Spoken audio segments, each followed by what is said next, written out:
morning, good afternoon, or good evening. Ladies and gentlemen, welcome to Amoy Dx Lung Cancer Diagnostics webinar. I'm Paul Huang, Senior Director of International Business from Amoy Diagnostics. Lung cancer is the most common cancer worldwide and is the leading cancer killer.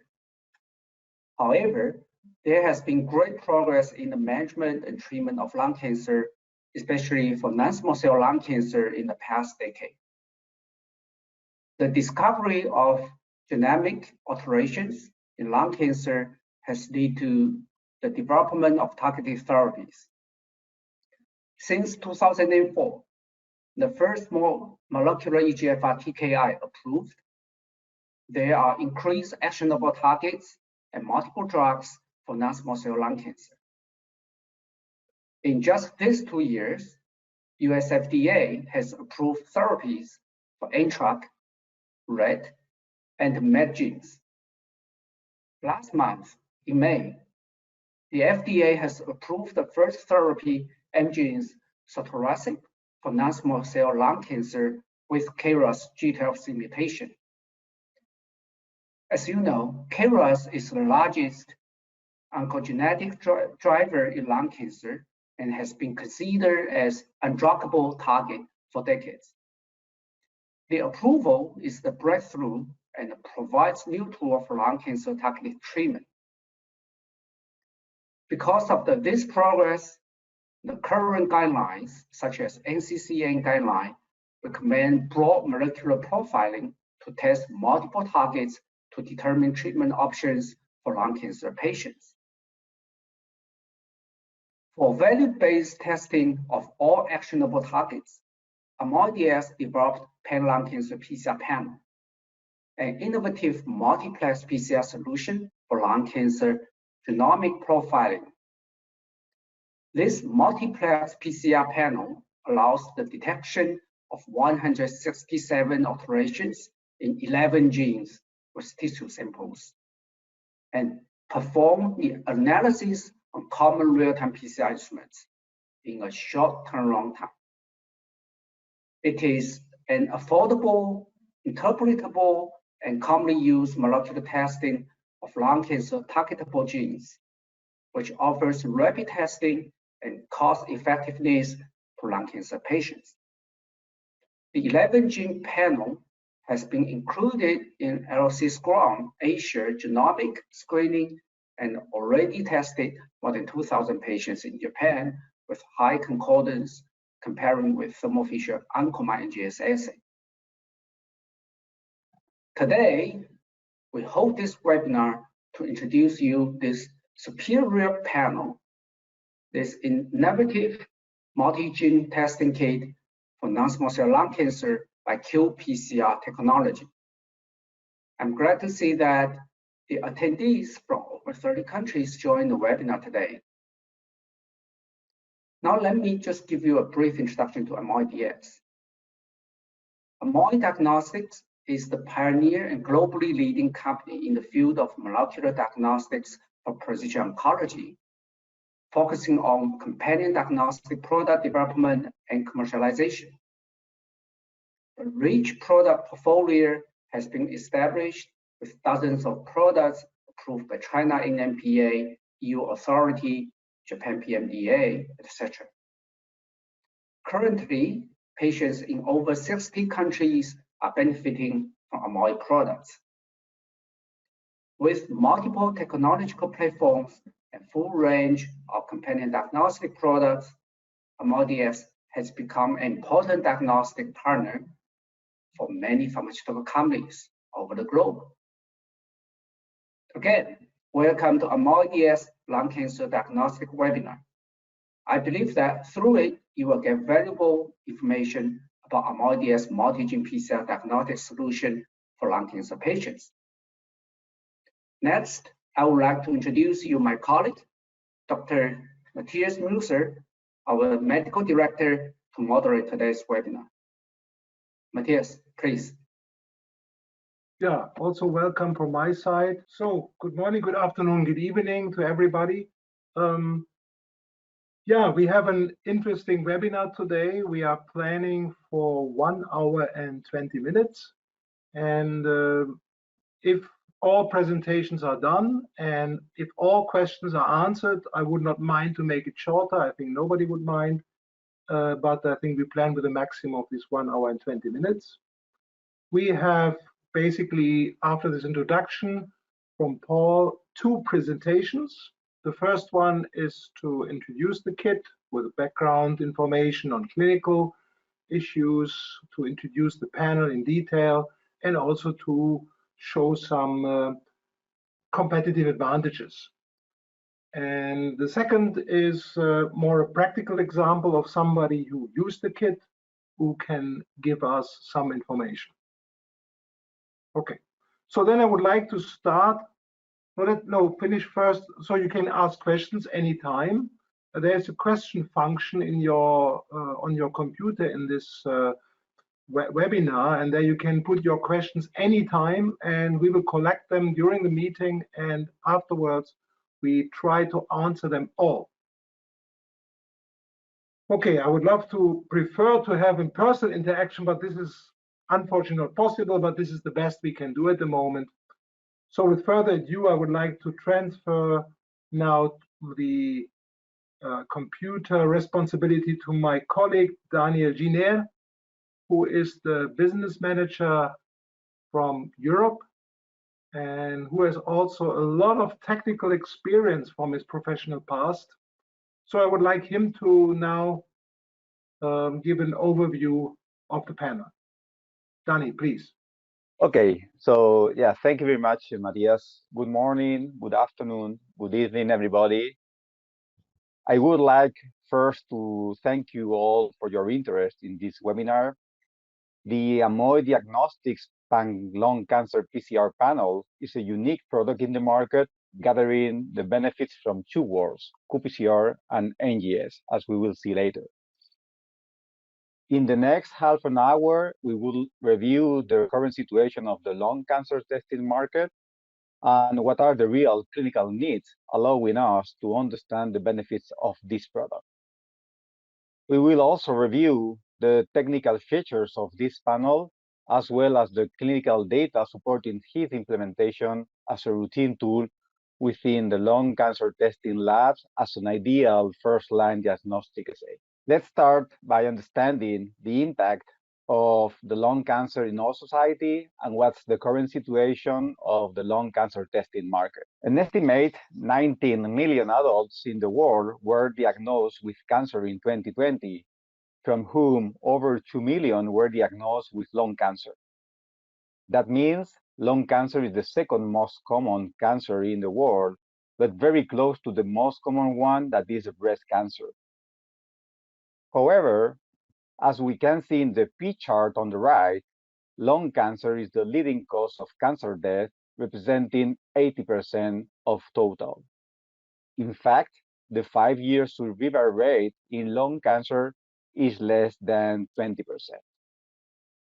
If we make a detailed analysis by region, we appreciate significant differences, being Asia the region more affected by this disease.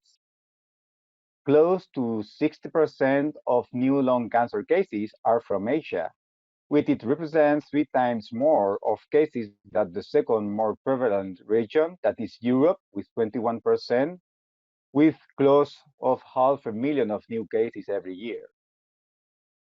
The same proportion is reflected in other parameters as mortality and 5 years prevalence. In all 3 parameters, Asia accounts for around 60% of cases, having Europe the second position with around 20% of cases.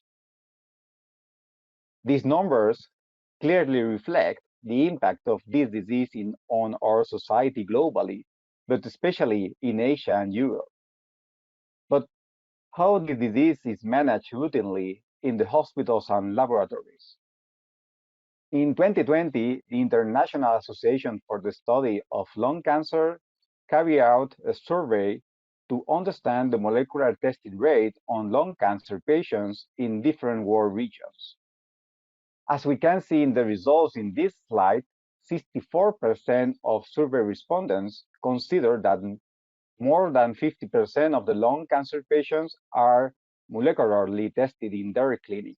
However, this percentage decreased to 39% when considering at the country level. In respondents from the tissue acquisition track, the percentage of the country level slightly decreased to 33%.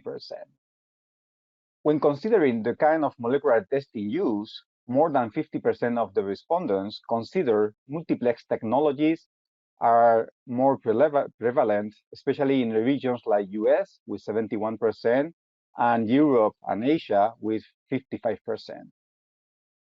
One important fact we must point out is the percentage of biomarker tests for lung cancer being EGFR, ALK, and ROS, the more prevalent with 99, 95, and 79% respectively.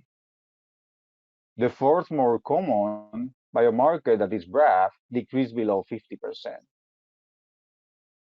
But what are the reasons for the laboratories to test for these different biomarkers at different frequencies?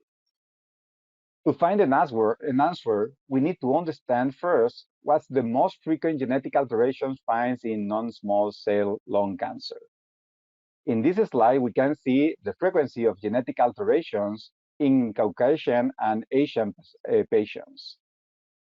Two of the main altered oncogenes are EGFR and ALK, with an alteration rate of 70% and 7% respectively in Caucasians and 50% and 4% in Asians.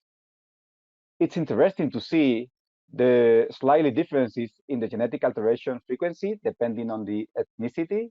However, in general terms, the main driver oncogenes are the same, that is KRAS, EGFR, and ALK for both Caucasians and Asians.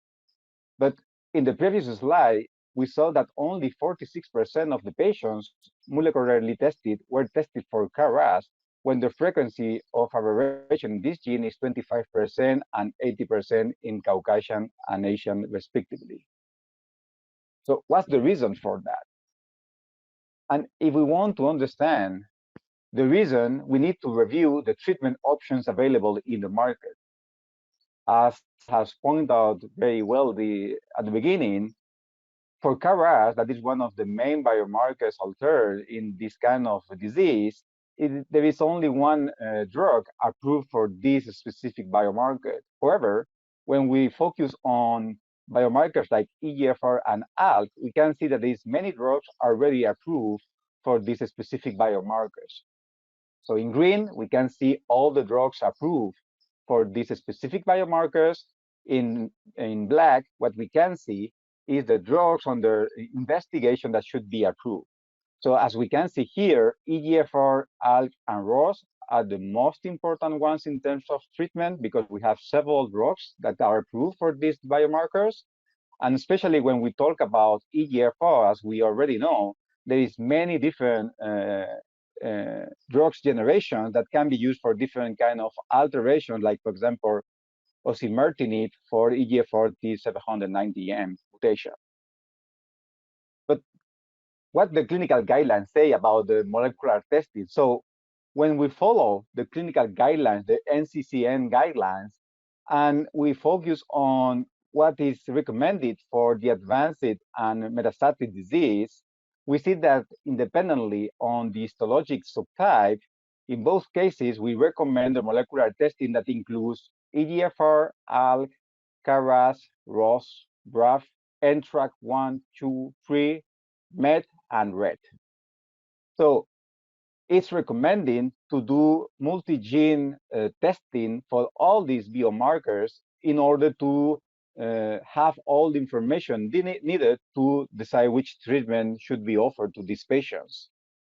At the same time, there is many companion diagnostics assays for lung cancer that goes from single gene IVD solutions to multi-gene companion diagnostics assays. And depending on the biomarker that we are looking for, we can see some assays like, for example, the Amoy Dx ROS1 assay for the fusions that has been approved in Japan.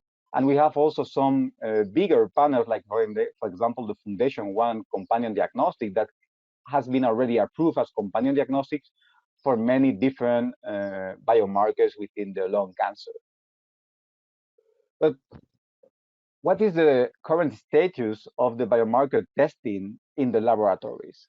So here we can see the results of a survey carried out in Japan in 2020, showing what is the status of the biomarker testing in this specific country.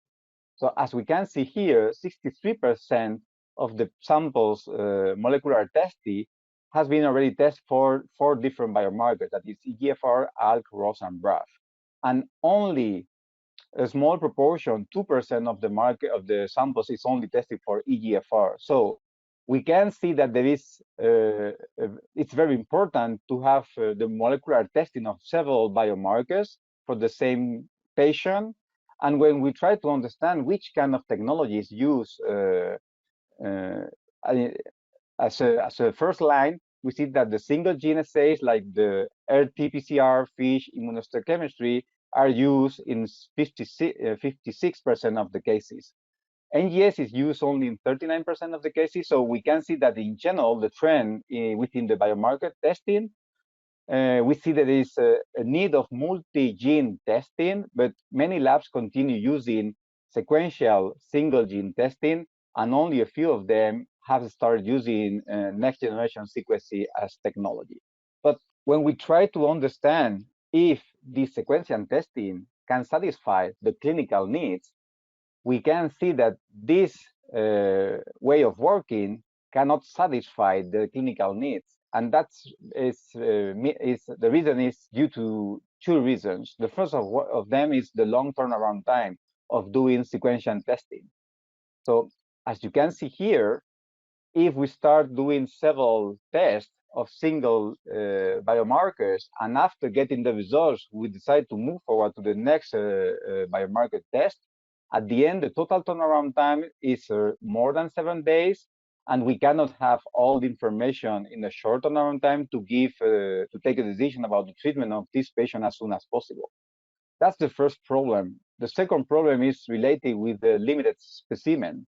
So here we are speaking about lung cancer, and many times we have a very few amount of tissue, because in some biopsies we use technologies like, for example, core needle biopsy, where the amount of tissue is very limited. So not only the tissue is very limited, that we have to do all the immunohistochemistry studies before continuing with the molecular testing, but also if we need to do sequential testing, we need several times extractions of the DNA, and it's impossible to have enough starting material to perform all these analyses.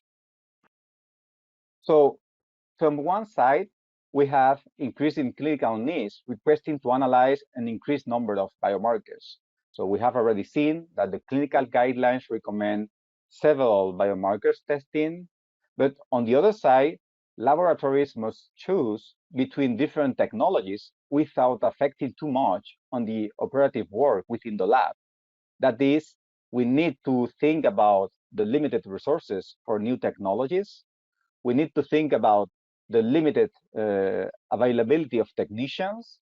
We need to maintain the turnaround time as short as possible in order to give a response to the patient and to take a decision about the treatment as soon as possible. We need to think about implementing multi-gene tests with limited amount of samples. So as we have said already, the availability of the specimen is very limited. And at the end, there is a pressure on the total cost. When I mean total cost, it's the cost of the reagents, the cost of the equipment, and also the labor cost to keep the price competitive in order to be implemented in the clinical routine.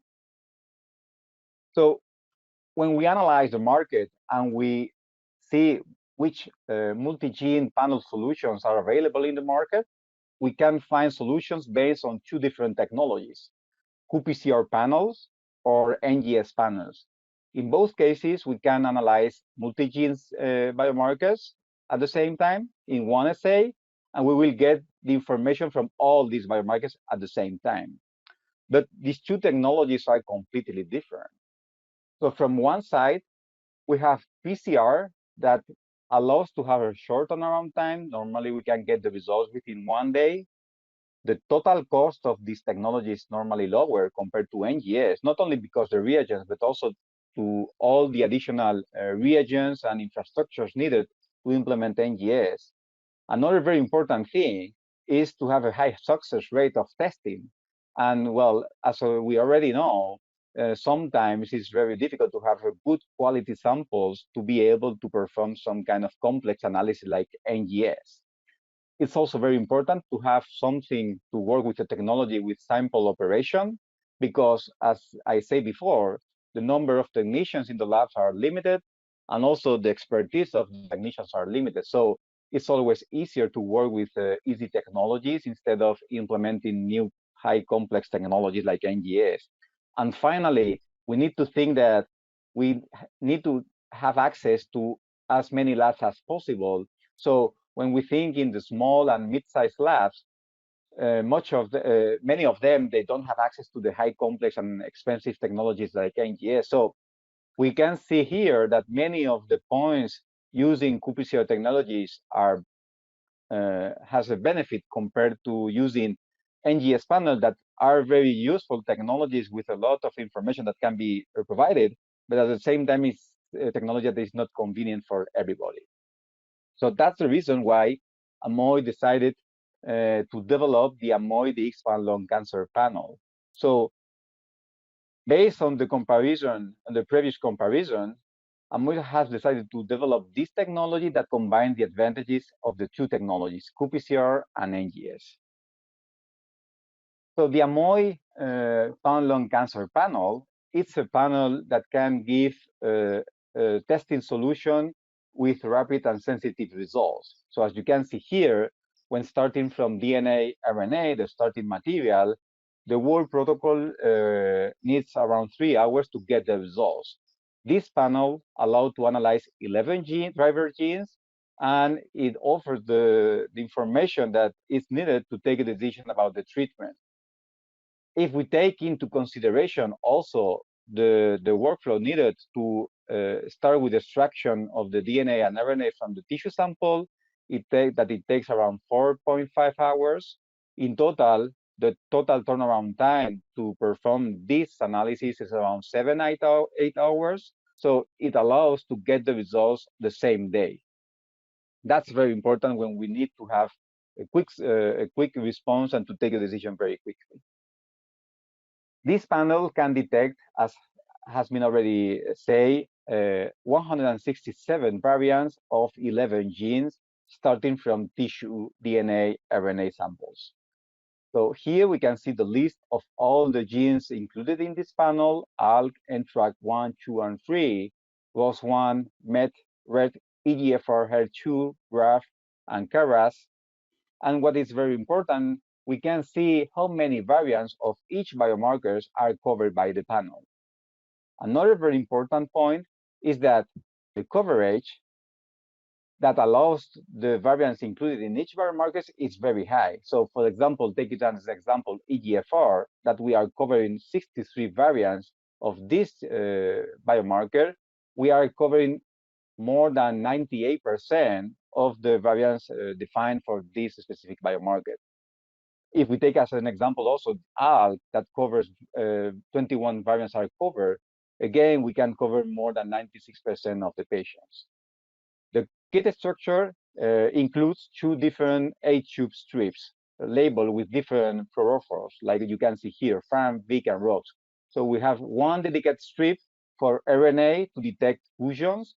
So this strip allows to detect the fusions from all these 8 biomarkers. So each tube is dedicated to one specific biomarkers, and all the biomarkers here are labeled with FRAM, with the VIC for internal controls. And the second strip is for DNA detection, detect mutations. So here we have a more complex multiplexing. So for one specific tube, we can have several biomarkers labeled with different fluorophores. The kit format comes in preloaded format, so that it means that it includes all the reagents needed to perform the analysis, and we just need to add the DNA, RNA to be able to perform the analysis. So as you can see here, we have from one side the reaction mix labeled in blue for DNA, and the reaction mix B labeled in red for RNA. The workflow, as you can see here, starting from the tissue, we first start with the extraction step. So the extraction step with the kit recommended by Amoy allows to extract in the same protocol the DNA and the RNA. Once extracted the DNA, we directly use this DNA to add the starting material in the DNA strip. For the RNA, we need a previous step of retrotranscription. We will perform two different reactions. One of them will generate the complementary DNA that will be used for the tubes 1 to 4. And the second retrotranscription reaction will create the complementary DNA that will be used for the tubes 5 to 8 in the RNA strip. Once that the two strips are charged, we can start with the PCR reaction, and in only 100 minutes, we will have the results for data interpretation. The sample requirements depends on the kind of the type of sample that we are studying. So as we have already said, we can work with FFPE tissue and with fresh tissue. With FFPE tissue, the tissue amount needed is 7 slides of 5 micrometers or 5 scrolls of 5 micrometers, depending what we are starting with. And the DNA amount will depend on the storage time of the FFPE tissue. So if we are working with FFPE tissue with less than 3 months, we need a DNA concentration of 1.5 nanogram per microliter. But if we are working with older FFPE tissue, so more than 1 year and less than 2 years, we need to increase the DNA concentration up to 2.53 nanograms per microliter. For the RNA amount, we only need between 10 and 100 nanograms per microliter per reaction. And if we are starting with fresh tissue, the tissue amount and DNA and RNA amount is also different. As you can see here, we need to start from 10 to 15 slides, and the concentration is independent on the time of the sample, and we need around 0.5 to 1 nanogram per microliter. The possibility of implementing the PCR assay layout. So we can organize the structure of the kit in 2 different ways. From one side, what we can do is to run in the same run RNA samples with DNA samples. In that cases, we can analyze up to 4 DNA and 4 RNA samples, and each of them, they need also, of course, the positive control and the negative controls. With this configuration, we can run in total 2 runs with 4 samples per run. So in total, we can run 8 samples per kit with this layout. But if we decide to run in different runs the DNA and the RNA side, in that case, we can put in the same run up to 10 RNA samples, and in the second run, we can also put up to 10 DNA samples. In that case, we will also run 2 runs, but in that case, we can analyze up to 10 samples per kit. And finally, when we analyze the analytical sensitivity of this assay, so when we see the DNA side, the mutation side, we see that the sensitivity goes from 1% to 5%, depending on the biomarker. So some biomarkers, we can go down to 1%, but others, like, for example, EGFR 20 insertion, we can have a final sensitivity of 5%. For the RNA side, the sensitivity is the same for all the biomarkers, and we can detect up to 125 copies per reaction. Today, this kit has been already validated in 2 different qPCR platforms. The first platform validated was the QuantStudio 5, and recently we have already validated a new qPCR platform with the LightCycler 580. So overall, as you can see, we have a panel that is a very good option to implement for lung cancer testing in the laboratory. We focus on actionable targets for non-small cell lung cancer patients, covering 167 variants in 11 genes.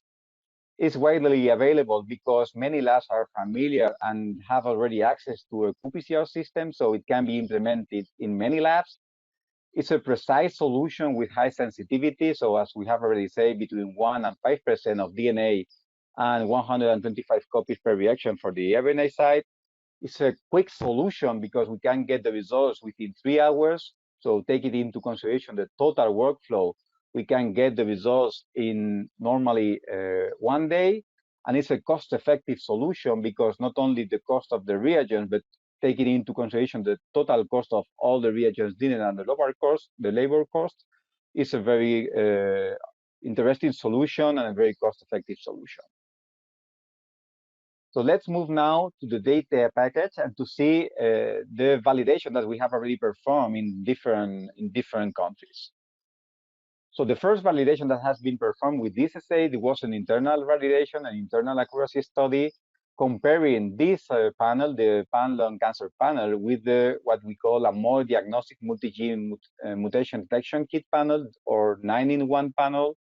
That is a China NMPA approved test. So in this internal validation, we analyzed 148 clinical lung cancer samples.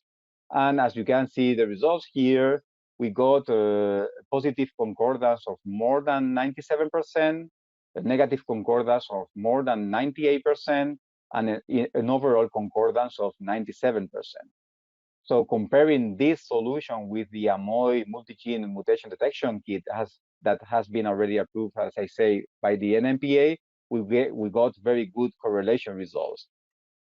We also perform a validation supported by Unilabs, but later we will see more details in the next talk. We will see more details about this validation performed in Unilabs. The second validation that we performed, the second study that we performed, it was a clinical concordance studies compared with a next generation sequencing panel. So here we participate in the LC Scrum in Japan for the genomic screening in a genomic screening project, and we analyzed more than 2,100 samples, both with the pan-lung cancer panel and with the Oncomine comprehensive assay that we can see here. As you can see the results, we got very good correlation, more than 98% of clinical concordance, with a positive correlation of more than 98%, a negative concordance of more than 97%, and an overall concordance of more than 97%, close to 98%. So the result was quite positive. So we see that the results obtained by the PLC was aligned with the results obtained with the next generation sequencing. And when we analyze the concordance analysis by target, we see that almost in all the biomarkers included in the panel, we have a positive concordance of more than 99%. So very good results, not only in overall, but also in the different biomarkers included in the panel. One very important point is when we analyze the success rate between different technologies, here between the pan-lung cancer panel and between different NGS solutions. So here, as we can see, when we use the pan-lung cancer panel, and with a total of more than 2,500 cases, 99% of the DNA assays was successful, and more than 98% of the RNA assays was successful. However, when we see what happens with the NGS panels, we can see in these results that the Oncomine comprehensive assay, with more than 2,400 samples, reached only 78% of success when speaking about the RNA assay. It was the same with the Oncomine precision assay panel. So here, the success rate for the RNA side, it was only 88%. So that's very important because, as we have said at the beginning, there is very limited amount of sample and DNA. So sometimes not having enough quality samples to get the results is a problem because we cannot proceed with the treatment. And here again, when we analyze the pre-analytical quality control results for DNA and RNA, also again on the pan-lung cancer panel compared to the Oncomine comprehensive assay, so we can see that, speaking about the DNA side, both technologies perform quite well, but 100% of the samples were analyzed with the qPCR panel when only 97% of the samples were analyzed with the Oncomine comprehensive assay. But when we focus on the RNA side, the results are completely different. So with the qPCR assay, 90% of the samples were allowed to get the results, when with the Oncomine comprehensive assay, only 60% of the samples has been able to be analyzed, and 40% of the samples fail to be analyzed with the RNA side. And when we compare the concordance results obtained both on the DNA side and RNA side, we see that in both configurations, the concordance between the qPCR assay and the NGS platform, it was around 98, 97%, as we can see in this slide. So comparing the different technologies available, so the Amoy Diagnostics Pan-Lung Cancer Panel with different NGS solutions from Oncomine, the comprehensive assay, and the precision assay. So we can see that it's true that the number of genes covered by the NGS panel is higher, and the number of genes of including the Amoy Pan-Lung Cancer Panel is more limited. But as we have said, the variants included in the panel cover a high number of variants already defined in this disease, and we have many benefits, like, for example, the total turnaround time. So normally we can get the result within 3 days compared to the rest of the NGS solution that goes up to 17 days. Also the hands-on time, so to prepare this panel is very quickly with only 30 minutes needed, and the times for the PCR or the library prep is only 3 hours. And the success rate, again, we can see it for both sides, DNA and RNA. We have very good results, 99% and 98% respectively. But especially for the RNA side, for the NGS platforms, NGS solution, we have a lower success rate. And finally, the sensitivity for the DNA for the mutations is between 1 and 5%. And when we see the results from the NGS platform, it's only 5%. And for the fusions, 125 copies per reaction, as said before. So overall, as you can see, the PLC kit, the pan-lung cancer kit, is a very good panel for lung cancer testing. It fully satisfies the clinical needs for non-small cell lung cancer patients, covering 167 variants in 11 genes. All genes in this kit are included in the NCCN guidelines for non-small cell lung cancer. High accuracy, we have already analyzed or validated this kit with more than 2,100 samples in the real world. There is a high concordance with the NGS, with a positive concordance of more than 98%, negative concordance of more than 97%, overall concordance of 97%. There is a high success rate for RNA assay that is also very important, 98% compared to 78% in the Oncomine comprehensive assay. And another very important point is that it's a technology that can be easily performed in most labs.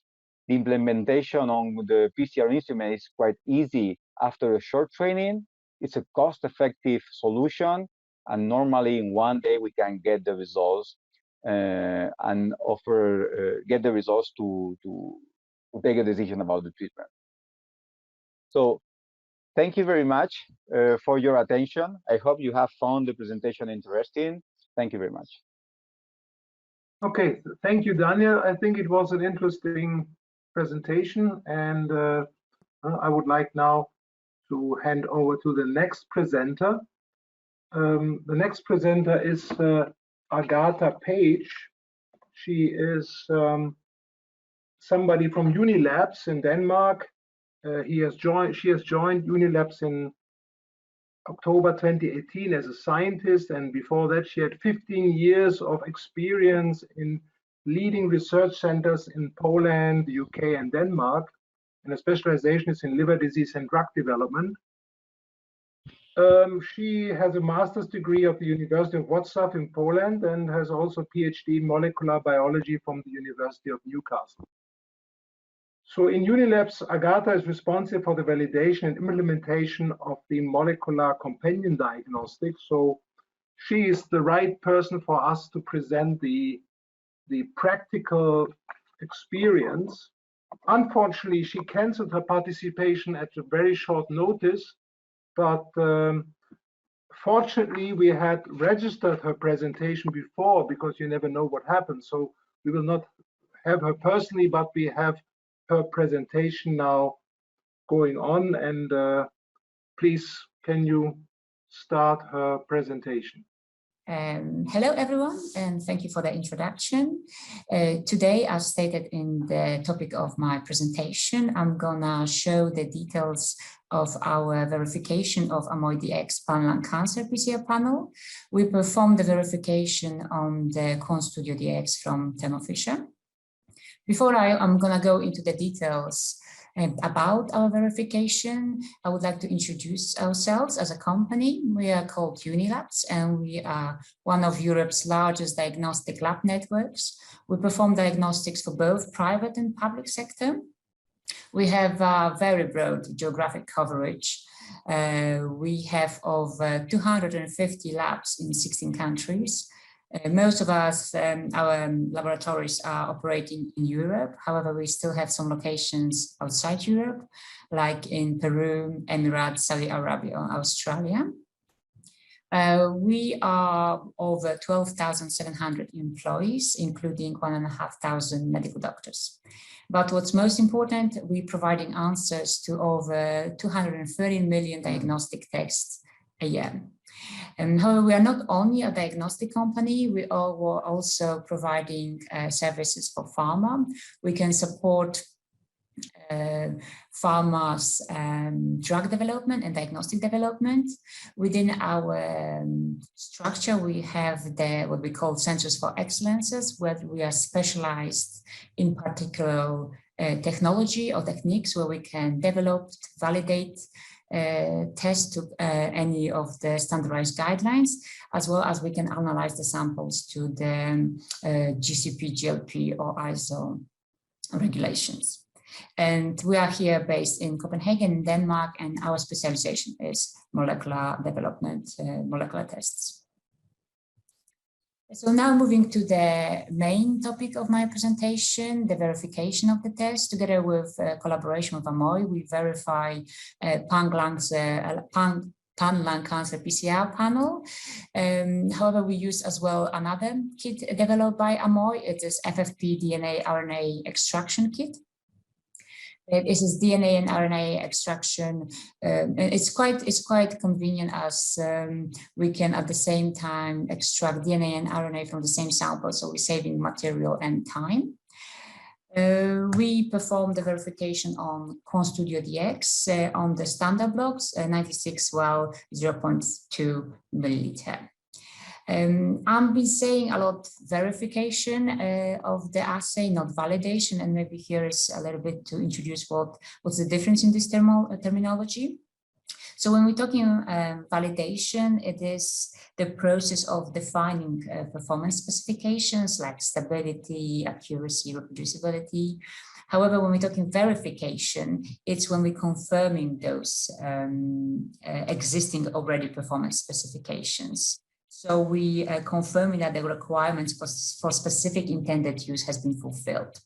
As both of the kits, actually Amoy kits, are CE-IVD certified, that particular performance of the kit has been already established. Therefore, we performed the verification of the kit, and we investigated two parameters, which is accuracy and precision.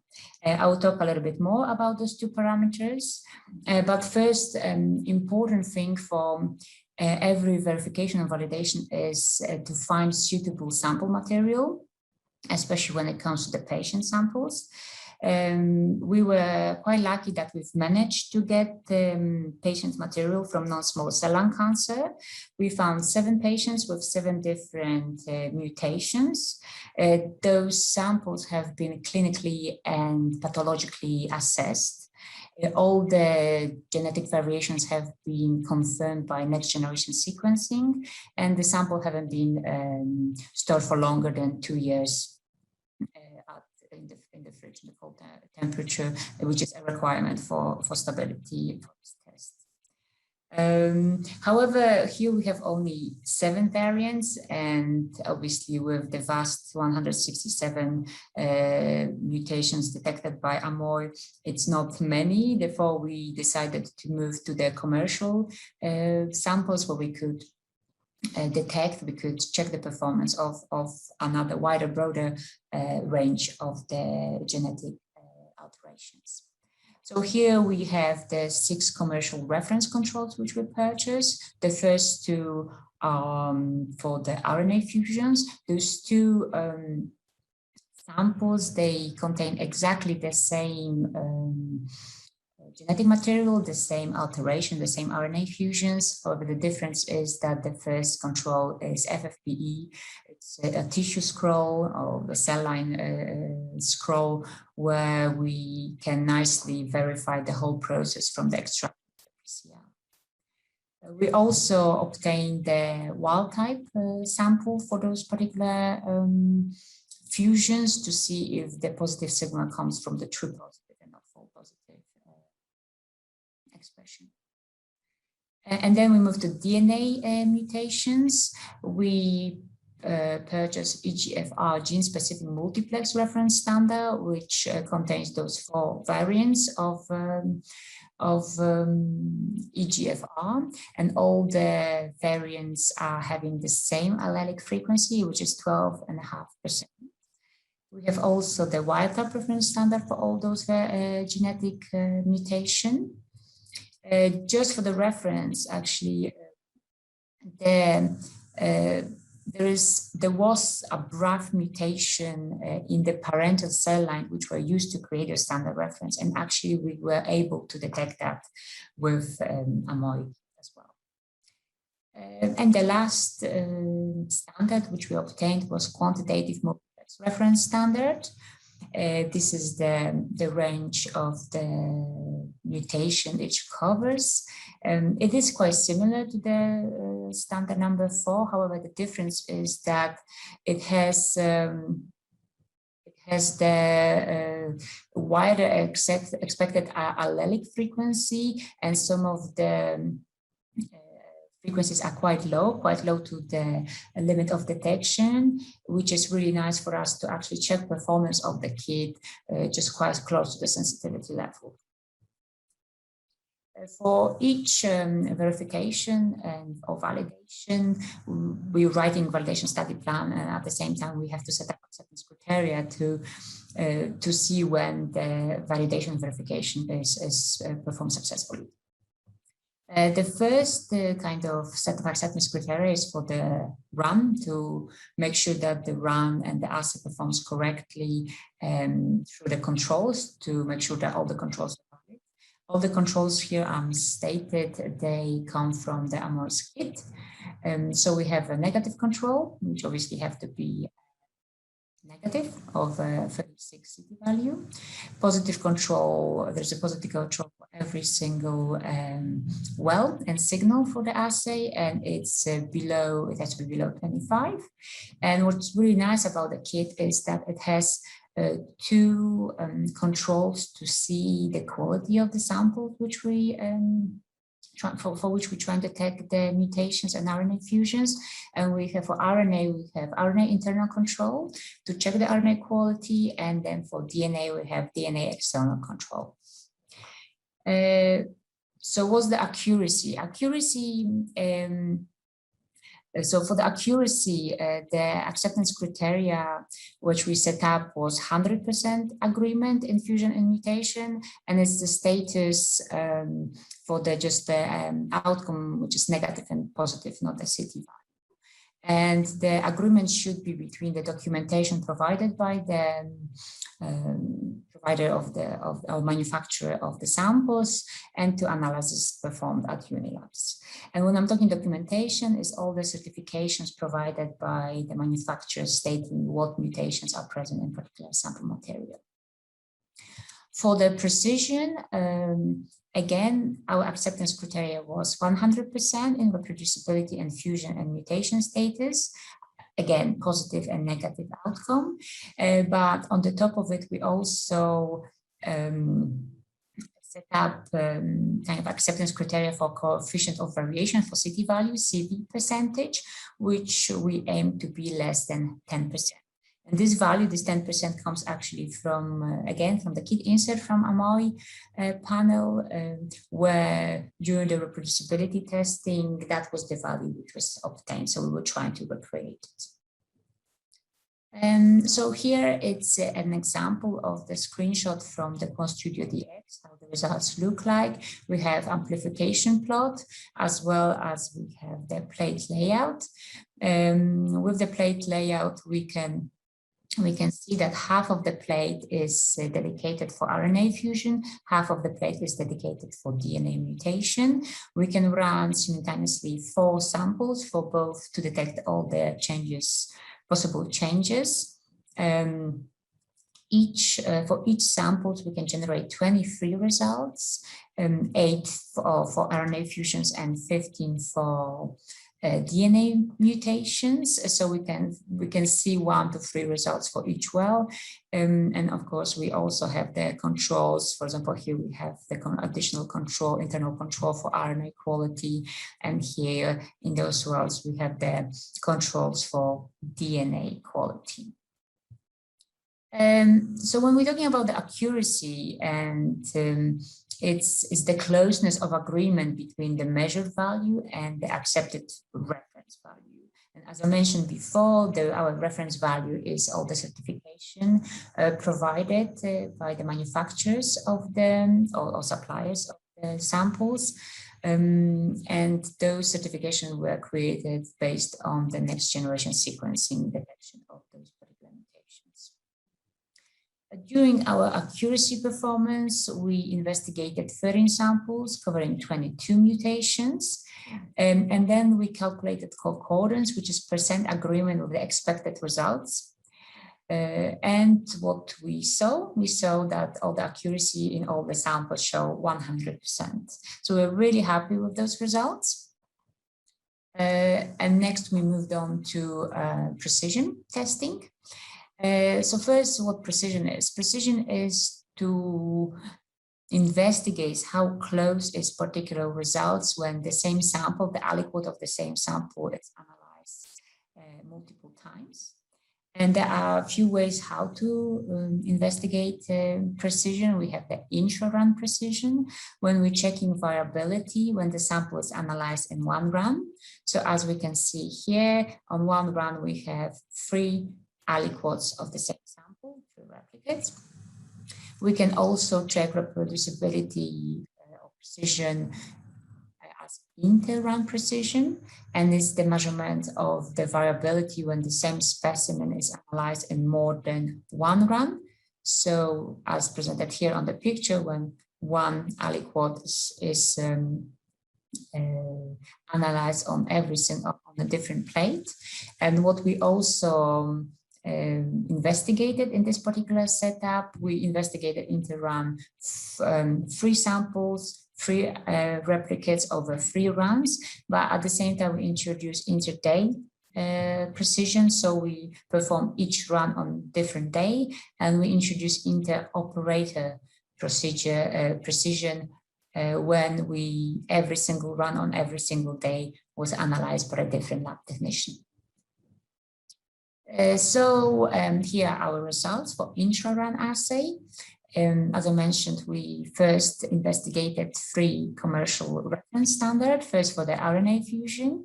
What we found that there is intra-run concordance 100% for all the wells, all the signal except the last one, A8 red, and then CV percentage ranging from 0.3 to 1.7%. The problem to establish concordance for the last well was mostly performed due to technical error, just a mixing error. When we moved to the DNA mutation to investigate the precision on those alterations, we saw that inter-run concordance showed 100% in every single well and signal investigated, with the CV percentage between 0.9 to 4.5%. As we can see, we couldn't establish concordance for A8 red in RNA fusion. As well, we couldn't set up all the CV percentage. We couldn't cover all the mutations, so some of the results were negative. Therefore, we couldn't calculate CV percentage. We decided to investigate intra-run assay on the positive control. So as positive control, we should have a positive result in every single well and signal. That would be possible. And here with the results for the positive control intra-assay, we established that intra-run concordance was 100% in every single well this time, with the CV percentage between 0.4 to 3.4%. And quite similarly, when we performed the intra-run assay on the DNA mutations, we saw the 100% intra-run concordance with CV percentage from 0.9 to 4.6%. So that was the intra-run assay, and then the next step was to perform inter-run assay. And as I mentioned, there were 3 runs, 3 different days, and 3 different technicians performing it. And yes, we performed the inter-run assay of exactly the same material on the same samples. I'm not presenting the results here in the tables as it looks quite similar to the intra-run, but just to conclude that all the results showed 100% for the inter-run assay with all the RNA and DNA fusion and the RNA fusion and DNA mutations. And the CV percentage was ranging from 0.3 to 3.5%.